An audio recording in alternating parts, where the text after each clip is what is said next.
नमस्ते दोस्तों, कथा निधि चैनल पर आज हम सुनने वाले हैं एक लघु कथा।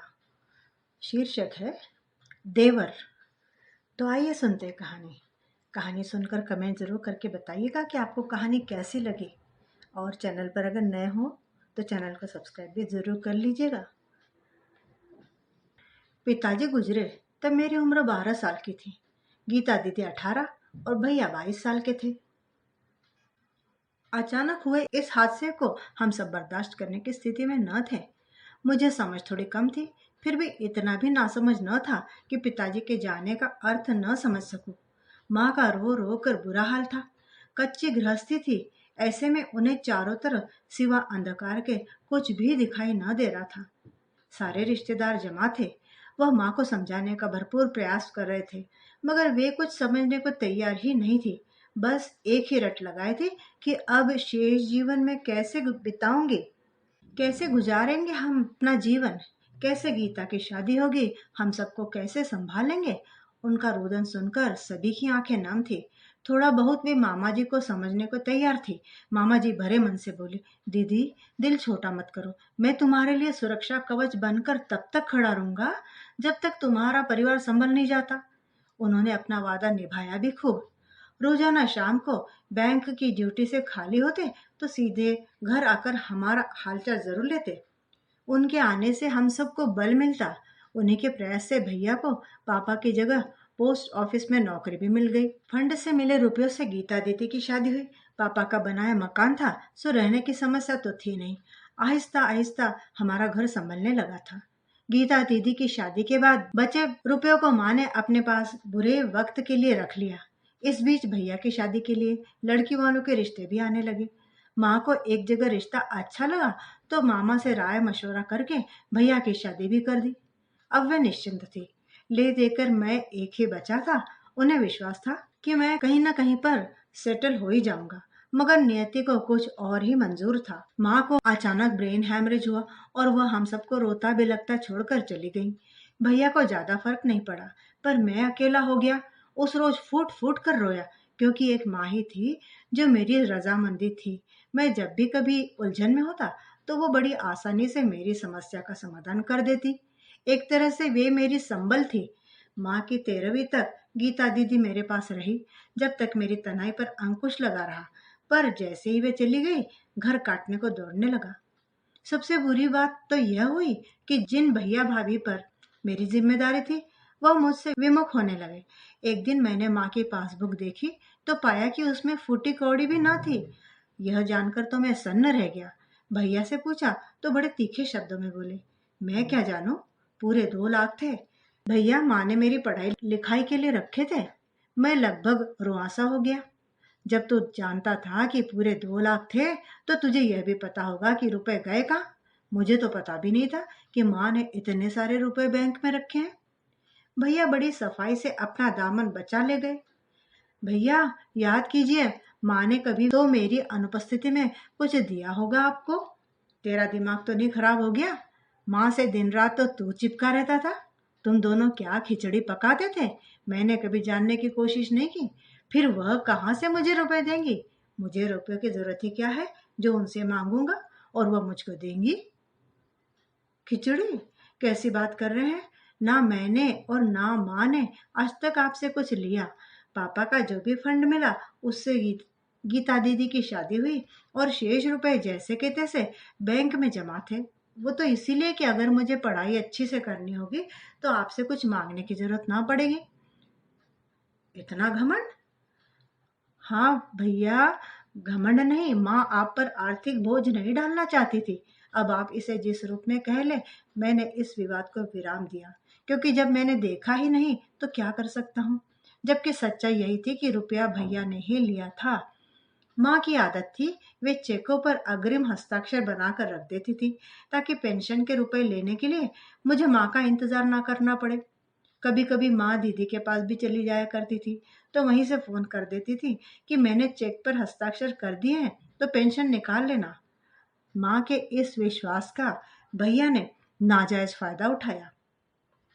माँ के मरने की खबर रिश्तेदारों को देने जब मैं घर से बाहर निकला, उसी समय भैया भाभी को मौका मिला। माँ का बक्सा खोलकर चेक और उनके रखे कुछ गहनों को चुराने का। मैं तो सोच भी नहीं सकता था कि एक तरफ माँ की लाश जमीन पर पड़ी है, दूसरी तरफ भैया ऐसे कुत्सित प्रयास में लिप्त रहे। यह सब सोचकर मेरा मन भीग गया। उस रोज माँ पिताजी की खूब याद आई। अगर आज जिंदा होते हुए तो शायद यह सब न देखना पड़ता। इन सब वजहों से मैं ज्यादा पढ़ लिख नहीं पाया। घर में भैया भाभी का मेरे प्रति कोई सहयोगात्मक रवैया नहीं था। वह मेरे साथ बेगानों की तरह व्यवहार करते थे। आखिरकार जब मेरी पढ़ाई ही रुक गई तो मैं एक अस्पताल में वार्ड बॉय की नौकरी पर लग गया। तनख्वाह भी कोई खास न थी। हाँ, लोगों की टिप्स ठीक ठाक मिल जाया करती थी। अभी 1 महीना भी न गुजरा था। एक दिन मैंने भाभी को भैया से यह कहते हुए सुना, कब तक मुफ्त की रोटियां तोड़ते रहेंगे देवर जी? महीना होने दो, भैया बोले। अभी से कान भरोगे तभी कुछ सोचेगा, भाभी बोली। भैया ने घुमा फिरा कर भाभी की बात मेरे सामने दोहरा दी। मुझे बड़ा नागवार लगा।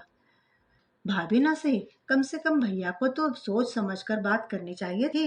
एक तो मेरी पढ़ाई बीच में छुड़ा दी, दूसरे नौकरी लगे जुम्मा जुम्मा 4 दिन हुए और घर खर्च का ताना देने लगे। अस्पताल से लौटने में कभी कभी मुझे देर हो जाया करती थी। ऐसे ही एक रात में देर से घर लौटा तो पाया कि घर के फाटक पर ताला लटक रहा था। मैंने पड़ोसी से चाबी लेकर फाटक खोला। कमरे की चाबी भैया एक खास जगह पर रख कर जाते थे, जिसका सिर्फ मुझे ही पता था। वहां से चाबी लेकर मैंने कमरा खोला। बड़ी भूख लगी थी। रसोई में जाकर बर्तन उलट पुलट किए। खाने के लिए कुछ न मिला। खिन्न मन से भैया को फोन लगाया तो पता चला कि वह तो ससुराल में है। अगले दिन दशहरा था तो मनाकर ही लौटेंगे। मैंने स्वयं रोटी बनानी चाहिए। जैसे ही गैस जलाई, कुछ सेकंड चली, फिर गैस बंद हो गई। रात 12 बज गए थे। अब इतनी रात मुझे बाहर भी कुछ खाने को मिलने वाला न था। ऐसे ही था तो भैया मुझे फोन कर देते, मैं बाहर ही थोड़ा कुछ खा पी कर आ जाता। खुद तो ससुराल में दावत उड़ा रहे हैं और मुझे भूखा मरने के लिए छोड़ गए। यह सोचकर मुझे तीव्र क्रोध आया। वहीं अपने हाल पर रोना भी आ गया। भैया को मुझसे क्या दावत है जो इतना दुराव छिपाव कर रहे हैं? भाभी ही उनके सब कुछ है, मैं कुछ नहीं। अगर इतना ही है तो साफ साफ कह देते, मैं अपना खाना खुद बना लूंगा। यही सब सोचकर एक दिन मैंने स्वयं ही पहल की। तनाव में रहने से तो अच्छा है कि बातचीत कर ली जाए और मैं खुद ही अलग हो जाऊं। दशहरा बीतने के बाद भैया भाभी घर लौट आए। आप लोग नहीं चाहते तो मैं अपना खाना खुद बना लूंगा। भाभी ने सुना तो तुनक गई। बोली, यह तो अच्छी बात है। 6 महीने से तो हमारा खा रहे थे, अब जब कमाने लगे तो अलग गुजारे की बात करने लगे। अलग गुजारे के लिए आप लोगों ने विवश किया है भाभी। वैसे भी 6 महीने खिलाकर कोई एहसान नहीं किया। 2 लाख थे माँ के खाते में, जिसे आप लोगों ने छल से निकाल लिया। मैंने भी कहने में कोई कसर न छोड़ी। अब जब अलग रहना ही है तो मन की भड़ास तो निकालना ही उचित लगा मुझे। बेशर्म, हम लोगों पर इस तरह इल्जाम लगाते हुए शर्म नहीं आती तुझे? भैया चीख कर बोले। हकीकत है भैया, आज रुपया होता तो मुझे अपनी पढ़ाई बीच में छोड़कर अस्पताल की मामूली सी नौकरी न करनी पड़ती। तो क्या कलेक्ट्री करते? कलेक्ट्री नहीं करता, मगर ढंग से नौकरी तो करता। आपने पिता का फर्ज निभाना तो दूर, मेरा हक ही मार लिया। उन्हें मेरा कथन इतना बुरा लगा कि मुझे थप्पड़ मारने के लिए उठे, मगर न जाने क्या सोचकर रुक गए। आज से तेरा और मेरा संबंध खत्म, कहकर भैया अपने कमरे में चले गए। पीछे पीछे भाभी भी पहुंची। ऐसा भाई तो मैंने जिंदगी में नहीं देखा था। बड़े भाई पर इल्जाम लगा रहा है, 6 महीने से भैया खिला रहे हैं, यह सोचकर कि भाई है उसका यह सिला दिया तुमने। एहसान फरामोश। भाभी की बातों को भैया सुनते रहे। तभी बड़ी बहन गीता भी आ गई। मैंने भरसक माहौल बदलने की कोशिश की तो वह समझ गई कि जब तक माँ जिंदा थी भैया भाभी ने उनकी खूब आवभगत की। माँ की पेंशन का आधा हिस्सा उन्हीं लोगों को दे देती थी, शेष अपने लिए रखती थी माँ। गीता दीदी के बच्चों की डिमांड वही पूरी करती। भैया भाभी सिर्फ समय से नाश्ता खाना खिला देते थे। भाभी को इतना खर्च पहाड़ सा लगता। पीठ पीछे भैया से बुनबुनाती। 2-4 दिन के लिए गीता दीदी आती है, लेकिन भाभी तो चाहती थी दीदी किचन में उनका हाथ बटाए। अपने बच्चों का एक भी सामान गीता दीदी के बच्चों को वो देना नहीं चाहती थी। एक दिन रात को सोने के समय उनका बोर्नवीटा खत्म हो गया। दीदी का बड़ा बेटा उसके बिना दूध न पीता था। भाभी के पास गई। भाभी, जरा सा बोर्नवीटा ले लेती हूँ अपने सोनू के लिए, कल सुबह मंगा लूंगी। भाभी हंसकर टालने की नियत से बोली, अपना भी यही हाल है, थोड़ा सा बचा है, खत्म हो जाएगा तो मुश्किल होगी। फिर इनका हाल तो आप जानती हैं। भैया की ओर मुखातिब होकर बोली, कोई सामान लाने में ये कितने आलसी है। भैया नजरें चुराने लगे। दीदी को सब कुछ समझते देर न लगी। उनका मन खिन्न हो गया। उल्टे पांव लौट आई। माँ को पता चला तो उनकी त्योरियां चढ़ गई। भाभी को सुनाने के लिए उठी तो दीदी ने रोक लिया। क्यों मेरे लिए उनसे बैर लेती हूँ माँ? मैं तो आज हूँ, कल अपने ससुराल चली जाऊंगी। कोई बात नहीं, एक आध दिन बगैर बोर्नविटा के दूध पी लेगा वो। रहना तो माँ तुम्हें को इन लोगों के साथ में ही है ना। माँ मन महसूस कर रह गई। भाभी का मायका आर्थिक रूप से कमजोर था। यही सोचकर माँ ने भाभी को घर में लाया था कि गरीब घर की बहू रहेगी तो निभा ले जाएगी। मगर हुआ उल्टा। कुछ न देखने वाली भाभी को जब सरकारी नौकरी वाला आर्थिक रूप से संपन्न पति मिला तो वे स्वार्थी और अहंकारी हो गई। उन्हें लगा कि अब उन्हें किसी की जरूरत नहीं। मायके से उन्हें शह मिलती थी। उनकी माँ चाहती थी कि किसी तरह उनकी बेटी दामाद अपना हिस्सा लेकर स्वतंत्र गृहस्थी बसाए। माँ के मरने के बाद भरसक उनका यही प्रयास रहा कि मैं किसी तरह इस मकान का अपना हिस्सा उन्हें बेच दूं। मैंने मन ही मन सोच लिया कि चाहे कितनी भी कोशिश कर ले भैया, मैं पिताजी की अमानत नहीं छोड़ूंगा। मुझे मानसिक रूप से प्रताड़ित करने के पीछे उनकी यही मंशा थी। इस प्रताड़ना से बचने के लिए जब मुझे तनख्वाह मिलने लगी तो मैं उनके यहाँ खाना छोड़ दिया। लेकिन यह भी उन्हें बर्दाश्त न हुआ। कभी बिजली तो कभी मकान के टैक्स के नाम पर वो मुझसे जब तब पैसा मांग लेती। एक दिन मुझसे रहा न गया। बोला, भाभी, सबसे ज्यादा बिजली तो आप खर्च करते हैं। टीवी, फ्रिज, इन्वर्टर, प्रेस सभी तो आपके पास है, तो आप भी खरीद लीजिए ना। मैंने मना तो नहीं किया। उनकी वाणी में व्यंग का पुट था। मगर बिजली का बिल तो आधा आपको देना ही होगा। आधा क्यों? कनेक्शन पिताजी के नाम का है। घर की आधी हिस्सेदारी आपकी भी बनती है, तो बिल भी तो आपको आधा देना ही होगा। अच्छा तर्क है आपका। क्यों मैं उखड़ा? आप ज्यादा खर्च करेंगे तो ज्यादा देंगे आप बिल, मैं कम खर्च करूंगा तो कम दूंगा। बिजली के नाम पर तो मैं सिर्फ एक 15 वाट का CFL और एक पंखे का इस्तेमाल करता हूँ। उन्हें मेरा तर्क नागवार लगा तो नक्के भैया के पास गई। भैया चुपचाप सुन रहे थे। मुझे अस्पताल जाने की जल्दी थी तो जल्दी जल्दी कपड़े पहनकर निकल गया। उन दोनों में भी कुछ खुसर पुसर हुई तो मुझे पता नहीं उन्होंने क्या बातें की आपस में। पर 2 दिनों के बाद भैया ने मुझे अपना फैसला सुनाया। मैं रोज रोज के किचकिच से ऊब चुका हूँ। बेहतर होगा हम इस मकान को बेचकर अलग हो जाएं। यह सुनकर मैं तो सन्न रह गया। मुझे सपने में भी भान नहीं था कि भैया पिताजी की विरासत के प्रति इस कदर निर्मम होंगे। आदमी जानवर भी पालता है तो उससे भी मोह हो जाता है। यहाँ तो पिताजी के सपनों का आशियाना था। इससे जुड़ी कितनी सारी यादें हम लोगों के मन में थी। कितने कष्टों को झेल कर उन्होंने यह मकान बनवाया था। किराए के मकान में रहकर भी उन्होंने बहुत परेशानी झेली थी। 10 किराएदारों के बीच सुबह 4 बजे ही मम्मी पापा को उठना पड़ता था ताकि सबसे पहले पानी भर सके। साझा बाथरूम अलग सिर दर्द था। चील कौवों को पानी देने वाला समाज व्यवहार में भैया जैसा ही होता है। लिहाजा मैंने मन मारकर उनके फैसले पर मुहर लगा दी। मकान बिकने के बाद भैया ने दीदी को फूटी कौड़ी भी ना दी। मामा ने मुझे सलाह दी कि अगर बड़े भैया गैर जिम्मेदार हो गए हैं तो तुम अपनी जिम्मेदारी निभाओ। उन्हीं के कहने पर मैंने 50,000 रुपए दीदी को पापा के हक के नाम पर दे दिए। उन्होंने भरसक मना किया, यहाँ तक कि रिश्तों की कसम देने की भी कोशिश की, मगर मैंने उनकी बात न मानी। जीजाजी थोड़े रुष्ट हुए। कहने लगे, किस चीज की हमारे पास कमी है रे? उस धन पर तुम दोनों भाइयों का हक है। भले ही उन्होंने मना किया पर मैं ससुराल वालों की मानसिकता को जानता था। पीठ पीछे सास ससुर जरूर ताना मारते दीदी को थोड़े रुपयों के लिए, और यही मैं नहीं चाहता था कि उनका सिर अपनी ससुराल में नीचा हो। मैं एक किराए के मकान में रहने लगा। वक्त ने मुझे काफी कुछ सिखा दिया। दीदी के प्रयासों से मेरी शादी भी हो गई। शादी में भैया की तरफ से कोई नहीं आया।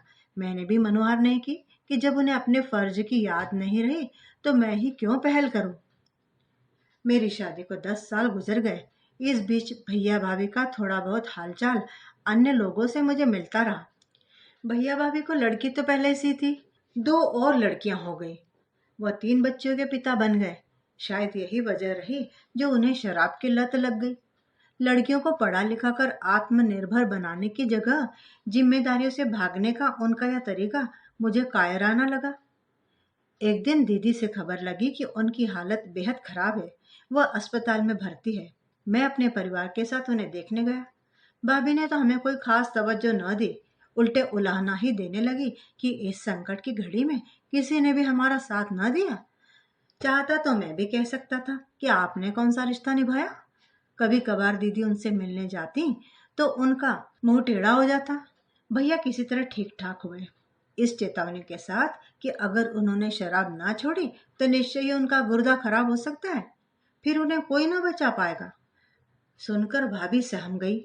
इस कदर कमजोर हो गए थे भैया कि ठीक से उठकर बैठ ना सकते थे। ऑफिस कहने के लिए जाते उनसे कोई काम नहीं हो पाता था। पीने की लत अभी भी छूटी ना थी। शाम को पीकर ही घर आते और लड़ाई झगड़े करते। बेहद दर्जे के चिड़चिड़े भी हो गए थे भैया। अपनी लड़कियों को फूटी आंख भी देखना पसंद न करते थे, जबकि उनकी बड़ी बेटी ही उनकी देखभाल करने में आगे रहती थी। वे उन्हें हमेशा लड़ते रहते उनसे वे उन्हें हमेशा झड़कते रहते, कहते तुम लोग मेरे लिए बोझ हो। उन्हें एक पुत्र की आस थी, 3 पुत्रियां ही हुई। एक दिन उनके पेट में फिर दर्द उठा। डॉक्टर के पास ले गए तो उसने वही पुरानी नसीहत दी, मगर भैया पर कोई असर न पड़ा। शराब ने उन्हें बुरी तरह तोड़ दिया था। 1 हफ्ते ऑफिस नहीं गए, करते भी क्या। एक दिन साहब ने भाभी को बुलाया। मैडम, काम नहीं तो तनख्वाह कैसी। यह सुनकर भाभी की आंखों से आंसू बहने लगे। साहब ने उनकी परेशानी समझी और भाभी को एक रास्ता सुझाया। आप कहाँ तक पढ़ी है। इंटर तक पढ़ी हूँ। तो नियम अनुसार ठीक तो नहीं, मगर मानवता के नाते एक रास्ता सुझाता हूँ। आप इनकी जगह यहाँ आकर 10 से 5 बजे तक ड्यूटी करें। काम तो बेहद आसान है। आपको सिर्फ लिफाफों पर मोहर लगानी है और फाइल्स को इधर से उधर ले जाना है। भाभी राजी हो गई। इस तरह घर में भैया की देखरेख बड़ी बेटी करती और भाभी नौकरी करती। भैया की देखरेख की वजह से बड़ी बेटी की पढ़ाई लिखाई हमेशा हमेशा के लिए छूट गई। इन्हीं झंझटों के बीच एक दिन खबर आई कि भैया न ही रहे। सुनकर मुझे तीव्र आघात लगा। अपनी बीवी बच्चों के साथ मैं वहां गया। भाभी का रो रो कर बुरा हाल था। तीनों लड़कियों के आंसू भी थमने का नाम नहीं ले रहे थे। एक तरह से वह असहाय हो गए थे सब। मेरी पत्नी ने उन्हें ढाढ़स बंधाया। सब ठीक हो जाएगा। तो वह अपना रोदन रोक कर बोली, मैं अकेली औरत 3 3 बेटियों को लेकर कैसे पहाड़ जैसी जिंदगी काटूंगी, कैसे इनकी शादी होगी। मैंने अपनी ओर से आश्वासन दिया कि भैया की कमी भरसक पूरी करने की मैं कोशिश करूंगा भाभी। 15 दिन बाद जब मैं और पत्नी वापस आने लगे तो भाभी रूंधे कंठ से बोली, अगर सब एक साथ होते तो कितना अच्छा होता। कम से कम बुरे वक्त में एक दूसरे के करीब होते तो एक दूसरे के काम आते। मुझे मौका मिला अपने भीतर वर्षों से जमे जज्बातों को उधेड़ने का। किंचित भावुक स्वर में मैं बोला, भाभी, नौकरी के दरमियान मृत्यु होने पर सरकार उन आश्रितों को अनुकंपा के आधार पर इसलिए नौकरी देती है कि परिवार आर्थिक समस्या से न जूझे और वे अपने परिवार की जिम्मेदारियों को वैसे ही निभाए जैसे कि मृतक निभाया करता। क्या भैया ने वैसा किया। उन्होंने तो नौकरी पाकर ऐसे मुख मोड़ लिया मुझसे जैसे उन्हें यह नौकरी उनकी योग्यता पर मिली हो। वे तो यह भूल ही गए कि यह नौकरी उन्हें पिताजी की अधूरी जिम्मेदारियों को पूरा करने के लिए मिली थी, न कि अपना घर बसाकर ऐश करने के लिए। भाभी चुप हो गई थी। क्या जवाब देती। आज विपत्ति आई है तब सबकी याद आई। जब उनका सब ठीक ठाक था तो मुझे ठीक से खाना तक नहीं देती थी, बिजली के बिल तक का हिसाब लेती थी। आज परिस्थिति प्रतिकूल हो गई तो पता चला कि जिंदगी का हिसाब किताब कितना जटिल होता है। क्या उनके पास इस जटिल हिसाब का कोई समाधान है। शायद नहीं है। आज उन्हें यह समझ आ रहा था कि राजा को भी रंक बनते देर नहीं लगती है। मित्रों, रिश्ते अनमोल होते हैं। जो दुख में भी साथ देते हैं। मैं अपने रिश्तों की कदर करूंगा और मैं भाभी और उन बच्चों की जिम्मेदारी निभाने में पूरी तरह से सहयोग करूंगा। तो कहिए आपको कहानी कैसी लगी? कमेंट करके बताइएगा ज़रूर। और चैनल पर नए हैं तो चैनल को सब्सक्राइब करना भी ना भूलना। मिलती हूँ दोबारा बढ़िया सी कहानी के साथ। तब तक बाय बाय।